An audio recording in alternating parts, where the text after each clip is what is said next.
السلام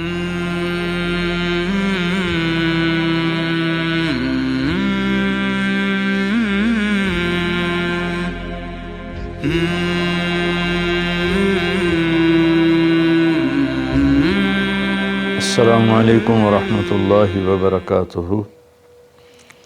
الحمد للہ رب العالمین والصلاة والسلام علی سیدنا و مولانا محمد وعلی آلہ واصحابہ اجمعین، اما بعد۔ فقال اللہ سبحانہ وتعالی شہر رمضان الذی انزل فیہ القرآن هدى للناس وبينات من الهدى والفرقان من شهد منكم الشهر فليصم۔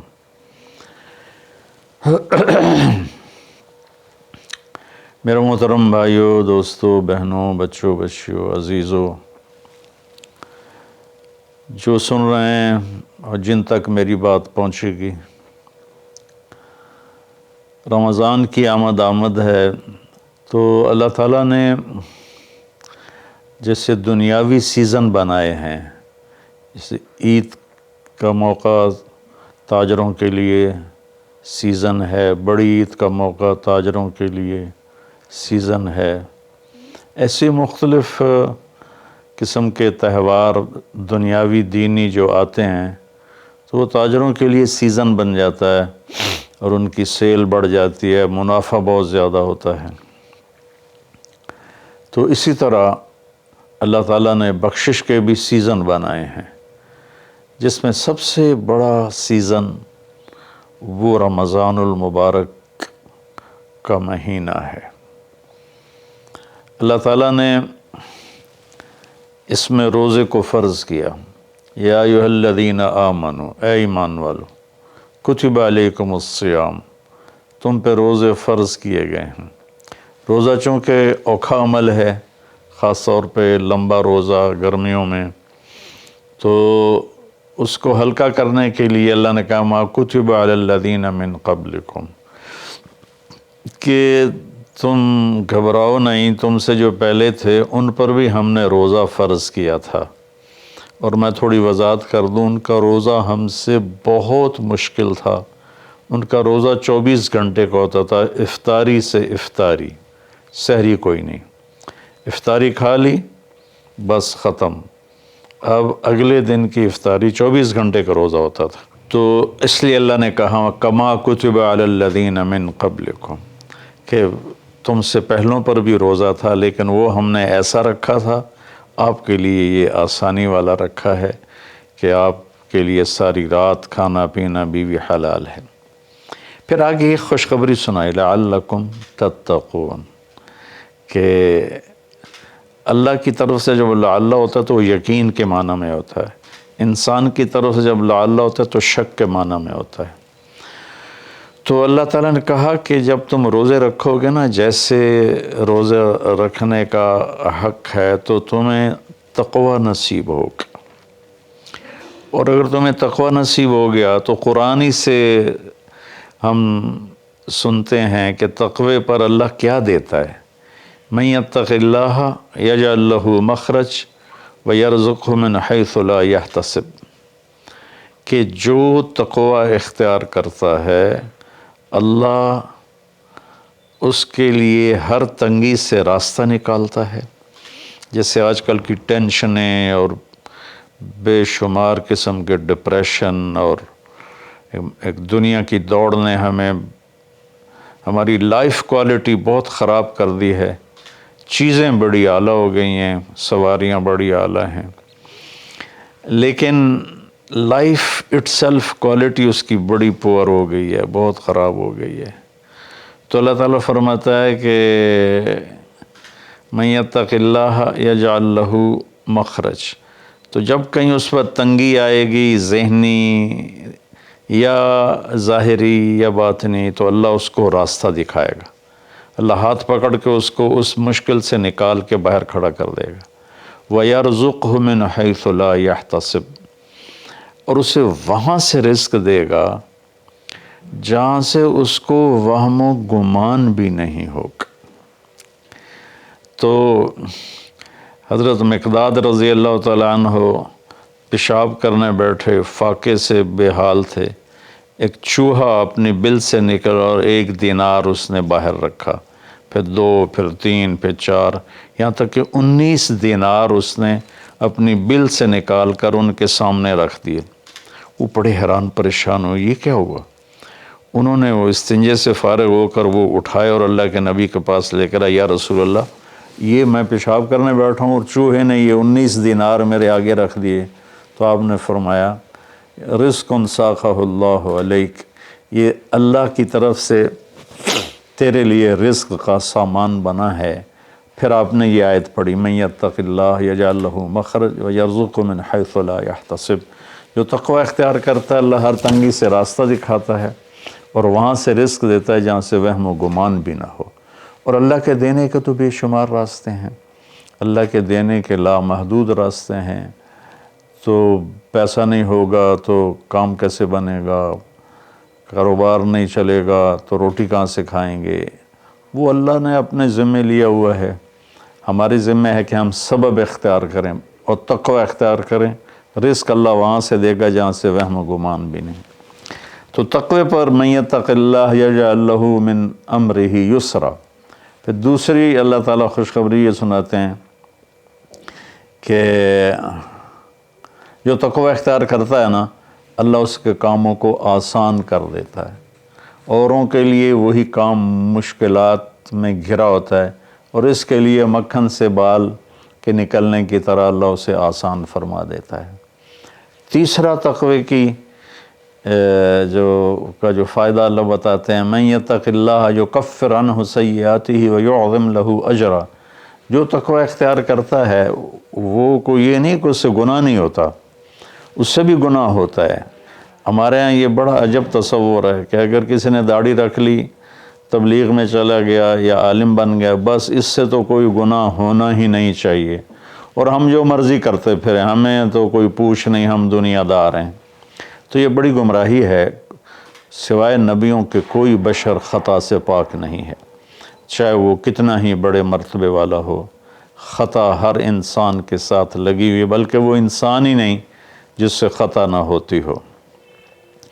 تو اللہ تعالیٰ کہتا ہے یکفر عنہ سیئاتی، جو تقوی اختیار کرتے ہیں وہ اپنے گناہوں پہ نادم ہوتے ہیں، توبہ کرتے ہیں، تو اللہ تعالیٰ کہتا ہے ہم ان کے گناہوں کو مٹا دیتے ہیں۔ معاف کرنا نہیں کہا، یکفر مٹا دینا، ایسا مٹا دیتے ہیں جیسے زمیندار زمین میں بیج کو ڈالتا ہے اور وہ بیج میں اس کو زمین میں چھپاتا ہے اور پھر وہ بیج فنا ہو جاتا ہے اور اس سے ایک نیا پودا نکل آتا ہے، ایک نئی جان نکل آتی ہے۔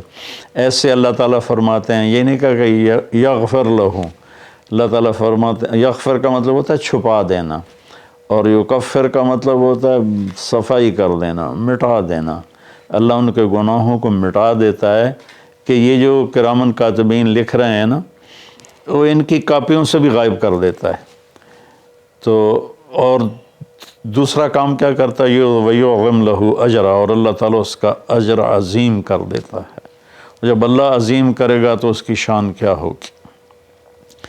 تو رمضان اللہ تعالیٰ نے ہمیں ایسی بڑی محنت، ایسی بڑی دولت دی ہے اپنی آخرت کو بنانے کے لیے۔ اس میں جسمانی صحت بھی ہے اور اس میں روحانی صحت بھی ہے۔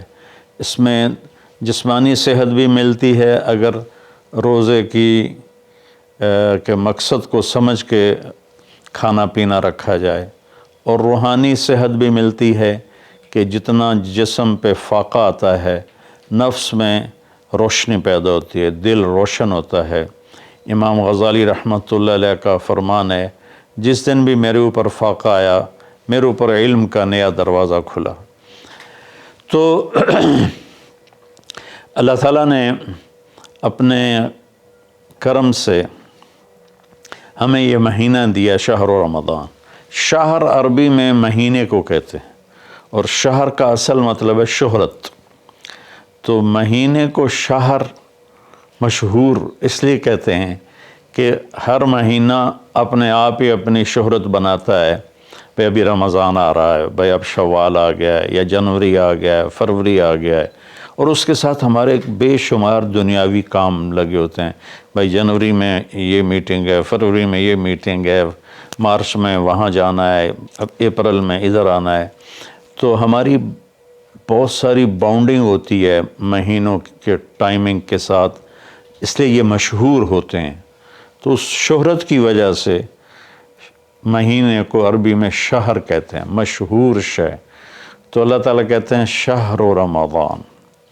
پھر اس میں ایک عجب بات بتائیے، اس میں روزے کی فضیلت اس مہینے کی نہیں بتائی، اس میں قرآن کی فضیلت بتائیے. الذی انزل فیہ القرآن، روزے کا ذکر بعد میں کیا ہے اور قرآن کا ذکر پہلے کیا ہے کہ اب اپنی روح کو، اپنے روحانیت کو زندہ کرنا چاہتے ہو تو اس مہینے میں ہم نے قرآن کو اتارا. الذی انزل فیہ القرآن، جس میں ہم نے قرآن کو اتارا. 6 رمضان کو موسیٰ علیہ السلام پہ تورات اتری، اور 13 رمضان کو عیسیٰ علیہ السلام پر انجیل اتری، اور لیلۃ القدر میں ہمارے نبی پر قرآن اترا.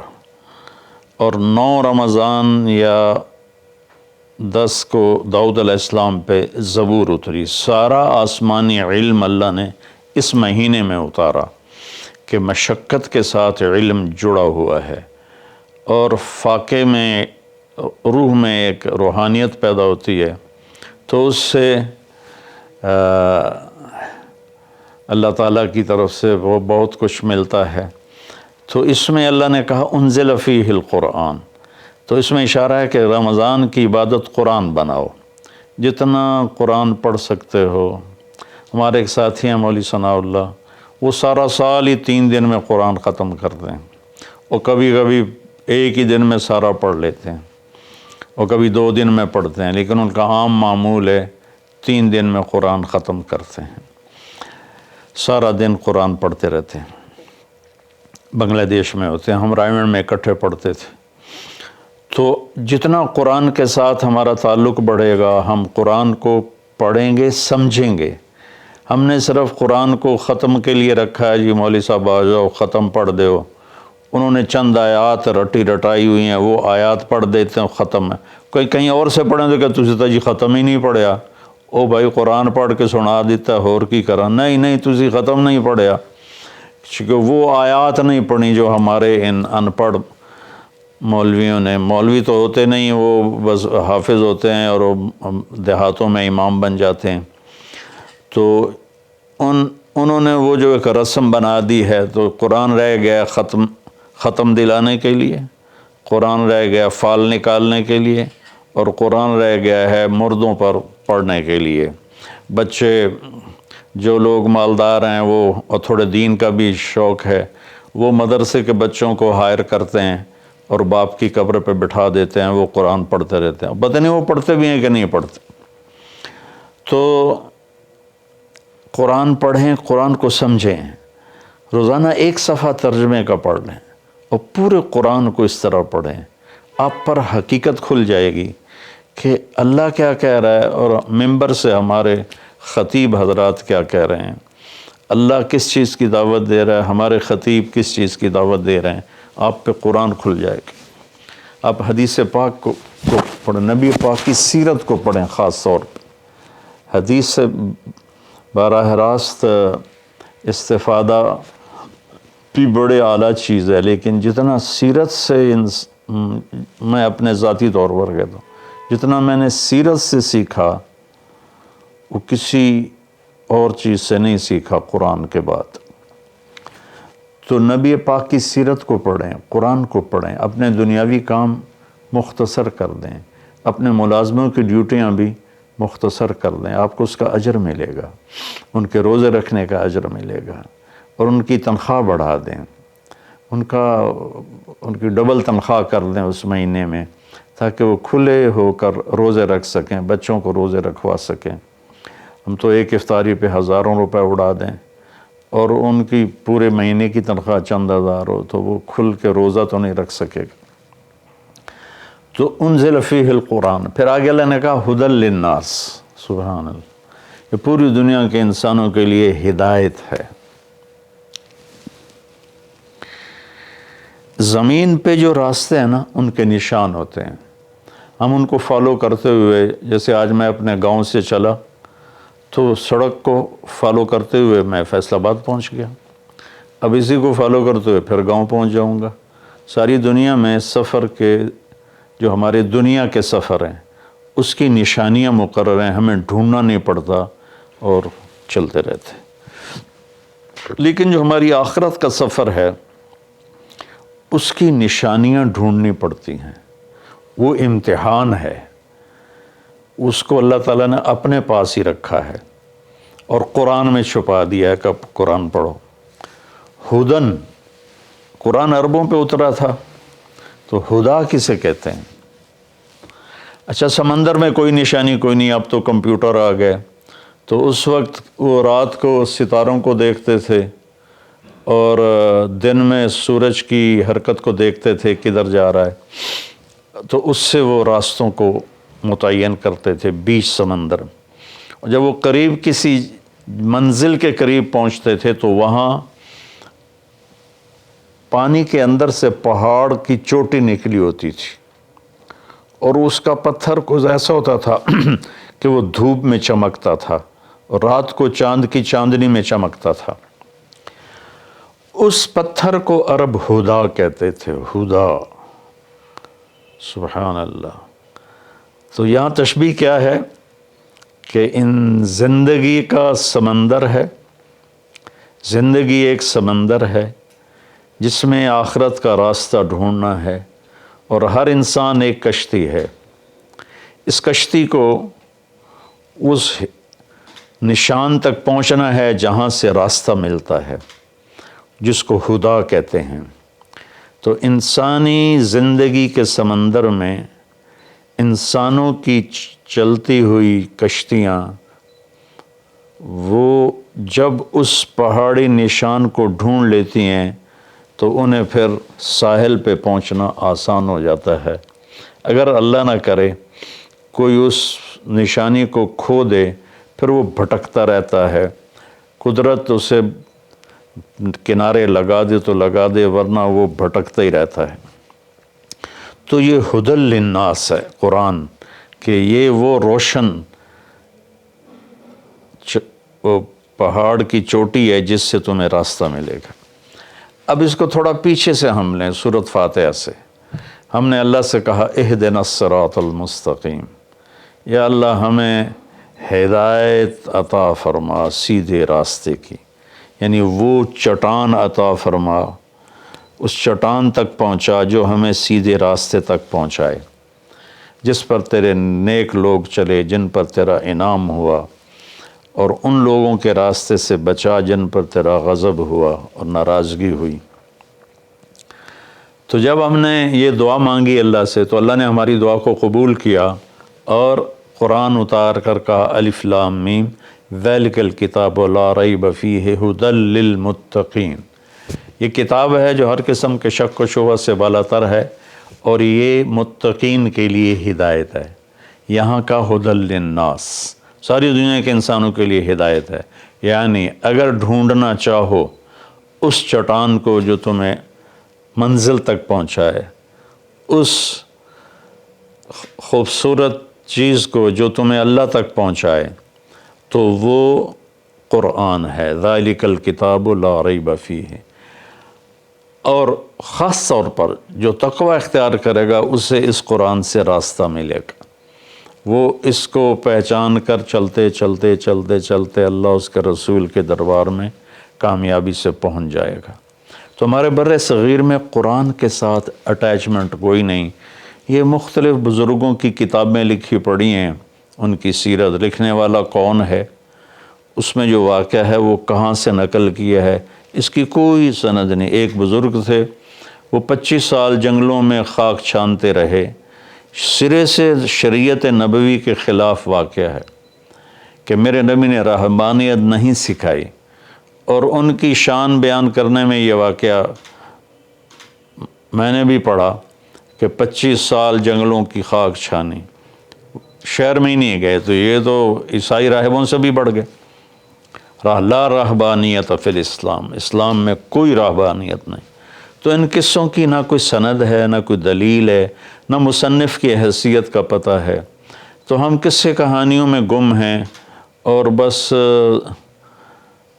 قرآن پاک کے ساتھ بے وفا ہیں، قرآن سے وفا نہیں کی، قرآن کو سیکھا نہیں، قرآن کو پڑھا نہیں، قرآن کو سمجھا نہیں۔ اب تو اردو مفتی تقی صاحب دامت برکاتہم کا ترجمہ ایسا عالی شان ہے کہ جو تھوڑا سا بھی اردو جانتا ہے وہ اس سے پورا نفع اٹھا سکتا ہے۔